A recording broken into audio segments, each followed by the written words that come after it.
Sen qilgan ishing uchun ura olaman. Sabr qilib tur. Kommentariyada haqorat qilib, ijtimoiy tarmoqlarda obro'sizlantirib, oilam bilan birgalikda bizni videolarimizni tarqatib, har qanday haqoratli so'zlar bilan video qilib turgan insonlarga qonun borligini, qonun ustuvor ekanligini ularga ko'rsatib qo'yish maqsadida biz ariza bilan murojaat qilgandik.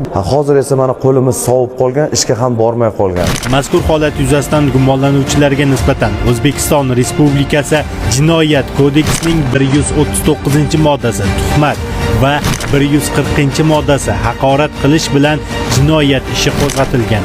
Hozirda dastlabki tergov harakatlari davom etmoqda. Yakuniga ko'ra qonuniy qaror qabul qilinishi ta'minlanadi. Shu o'rinda fuqarolarga eslatib o'tamiz. Ijtimoiy tarmoqlarda boshqa shaxslarning sha'ni va qadr-qimmatini tahqirlash, haqorat yoki tuhmat qilish qonunchilikka muvofiq javobgarlikka sabab bo'lishi mumkin. Shu bois internet tarmoqlarida fikr bildirayotganda odob, axloq me'yorlariga rioya qilish va qonun talablarini unutmaslik muhimdir.